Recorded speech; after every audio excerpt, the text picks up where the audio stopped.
नमस्कार। भाषा ज्ञान पर आधारित हमारे चैनल हिंदी जगत में एक बार फिर आपका स्वागत है। हमारा आज का वीडियो कक्षा 10वीं हिंदी कोर्स ए की पाठ्य पुस्तक क्षितिज भाग 2 में संकलित एवं कवि मंगलेश डबराल जी द्वारा रचित पद्य पाठ संगतकार पर आधारित है। इस वीडियो में हम कविता पाठ का सार, पाठ्य पुस्तक के प्रश्न उत्तर एवं अन्य महत्वपूर्ण प्रश्नों पर चर्चा करेंगे। तो आइए प्रारंभ करते हैं कविता पाठ के सार से। मंगलेश डबराल की प्रसिद्ध रचना संगतकार सम्मान से वंचित सहायकों के महत्व पर प्रकाश डालती है। जब मुख्य गायक अपनी भारी भरकम आवाज में गाता है तो संगतकार की कमजोर कांपती आवाज उसका हर परिस्थिति में साथ देती है। मुख्य गायक को हर विषम परिस्थिति से उभारने वाला भी संगतकार ही होता है। जब मुख्य गायक गाते गाते जटिल तानों में उलझ जाए या अपनी सरगम को लांघ कर अनहद ऊंचे स्वर में भटक जाए, तब संगतकार ही स्थायी पंक्ति को संभाले रहता है। यहाँ तक कि जब मुख्य गायक का गला बैठ जाए या गाते गाते उसका उत्साह फीका पड़ने लगे, तब निराशा के उन क्षणों में संगतकार ही उसके स्वर को संभाल कर उसका उत्साह बढ़ाते हुए अपने स्वर के माध्यम से उसे आश्वासन देता है कि वह उसके साथ है। इतना होने पर भी वह अपनी आवाज को मुख्य गायक से ऊंचा नहीं जाने देता।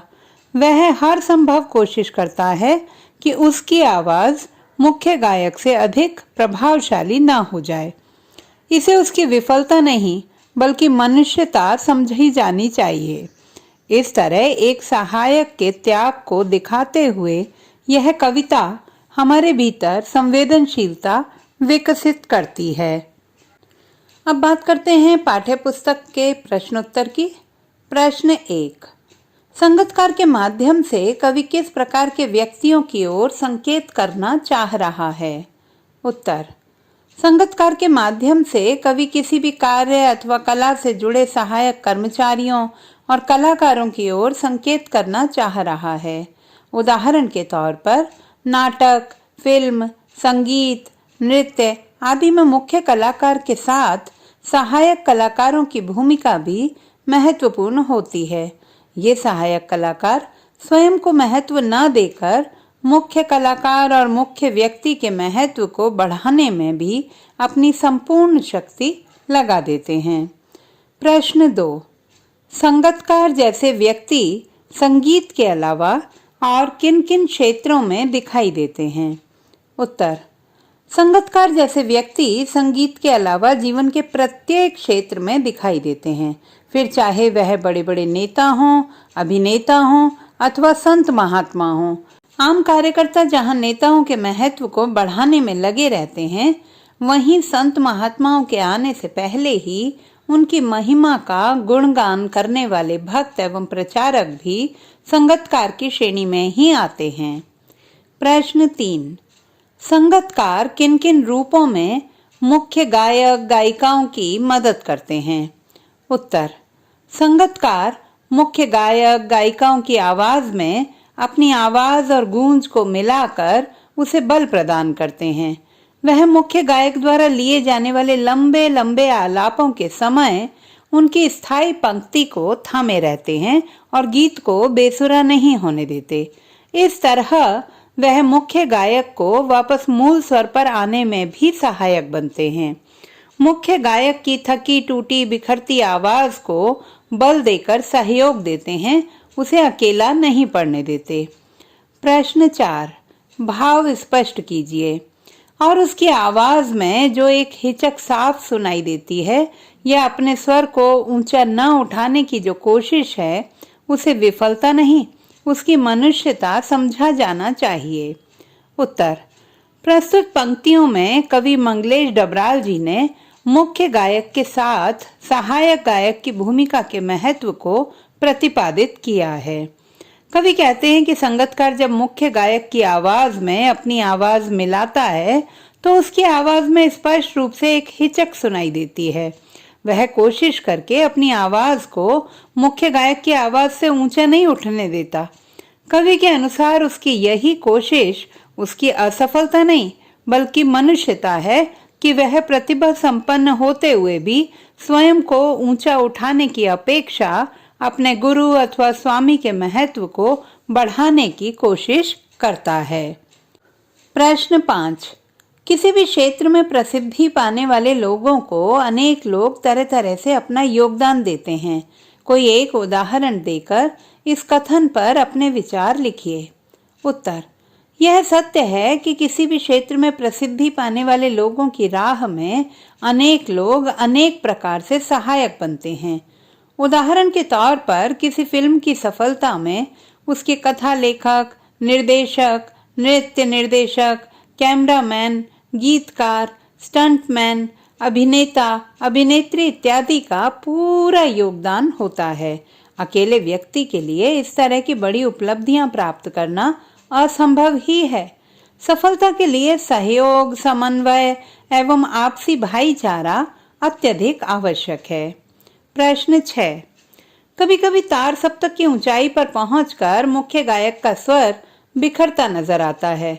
उस समय संगतकार उसे बिखरने से बचा लेता है। इस कथन के आलोक में संगतकार की विशेष भूमिका को स्पष्ट कीजिए। उत्तर। जब मुख्य गायक गीत गाते गाते अपने स्वर को बहुत ऊंचाई पर ले जाता है तो कभी कभी उसका स्वर बिखरता सा प्रतीत होने लगता है। उसका उत्साह मंद होने लगता है और उसकी रुचि और शक्ति समाप्त होने लगती है। तब ऐसे समय में संगतकार उसके पीछे मुख्य स्वर को थामे रहकर अपनी आवाज से उसके बिखराव को संभाल लेता है। उसके स्वर मुख्य गायक को आश्वासन देते हैं कि वह अकेला नहीं है और इस तरह उसका उत्साह वापस लौट आता है। इस तरह संगतकार मुख्य गायक का न केवल सहायक बल्कि संरक्षक और सच्चा साथी भी है। प्रश्न 7। सफलता के चरम शिखर पर पहुंचने के दौरान यदि व्यक्ति लड़खड़ाता है तब उसे सहयोगी किस तरह संभालते हैं? उत्तर। जब कोई व्यक्ति सफलता के चरम शिखर पर पहुंचने पर लड़खड़ा जाता है तो उसके सहयोगी उसे उत्साह, साहस और हौसला देकर संभालते हैं। वे उसके लिए अपनी पूरी शक्ति लगा देते हैं, साथ ही उसकी कमी को पूरा करने का भी यथासंभव प्रयास करते हैं। आइए अब बात करते हैं परीक्षा की दृष्टि से उपयोगी कुछ अन्य महत्वपूर्ण प्रश्नोत्तर की। प्रश्न 1। संगतकार कविता का प्रतिपाद्य स्पष्ट कीजिए। उत्तर। संगतकार कविता मुख्य कलाकारों के पीछे सहायकों के योगदान के महत्व को दर्शाती है। संगतकार का कार्य मुख्य गायक की प्रस्तुति को प्रभावी बनाना है। वह उनका आत्मविश्वास कम नहीं होने देते, उन्हें अकेला नहीं पड़ने देते, उनकी आवाज को टूटने, बिखरने, डूबने नहीं देते। उनके अभाव में मुख्य गायक इतना सफल नहीं हो सकता। इसीलिए मुख्य गायक की सफलता में संगतकार को बराबर का सहयोगी माना जाना चाहिए। उन्हें यथोचित सम्मान मिलना ही चाहिए। प्रश्न 2।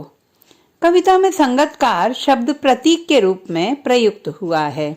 इस शब्द के माध्यम से कवि क्या संदेश देते हैं? उत्तर।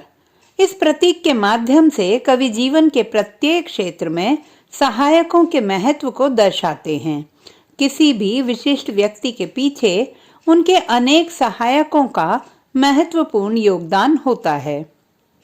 निस्वार्थ भाव से किए गए उनके त्याग को उजागर करना, उन्हें यथोचित सम्मान दिलाना अथवा उन्हें प्रतिष्ठा प्रदान करना ही कविता का प्रमुख संदेश है। प्रश्न 3। अंतरे की जटिल तानों के जंगल से क्या अभिप्राय है? उत्तर। अंतरे की जटिल तानों के जंगल से अभिप्राय है गीत के मुखड़े के पश्चात आने वाली अंतरे की अन्य पंक्तियां जिनकी सरगम अपेक्षाकृत कठिन होती है। एक के बाद एक आने वाली इस सरगम के विस्तार में मुख्य स्वर से भटकने का भय बना रहता है। इसी सरगम को जंगल का नाम दिया गया है। प्रश्न 4। संगतकार की आवाज में हिचक क्यों सुनाई देती है? अथवा संगतकार का दबा हुआ स्वर उसकी पराजय का प्रतीक नहीं है, क्यों? उत्तर। संगतकार मुख्य गायक के प्रभाव और प्रतिष्ठा को ध्यान में रखते हुए अपने स्वर को जानबूझकर ऊंचा नहीं उठने देना चाहता, इसीलिए उसकी आवाज में हिचक सुनाई देती है। अतः उसका दबा हुआ स्वर पराजय का प्रतीक नहीं, अपितु उसके सहयोग और समर्पण का प्रतीक है। प्रश्न 5। कविता में तार सप्तक का उल्लेख किया गया है। सप्तक किसे कहते हैं और उसके कितने भेद होते हैं? उत्तर।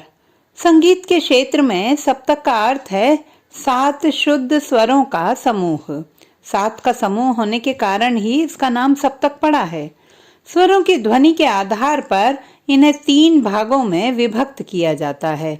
मंद्र सप्तक अर्थात सामान्य से निम्न ध्वनि, मध्य सप्तक अर्थात सामान्य ध्वनि, तार सप्तक अर्थात सामान्य से उच्च ध्वनि। तो बच्चों, आशा करती हूँ कि हमारा आज का यह वीडियो आपके लिए अत्यंत उपयोगी सिद्ध होगा। इसी पाठ के बहुवैकल्पिक प्रश्नों पर आधारित हमारा आगामी वीडियो देखना ना भूलें। भाषा संबंधी किसी भी समस्या के समाधान हेतु बने रहिए सुनीता भटनागर हिंदी जगत के साथ। आपका दिन शुभ हो।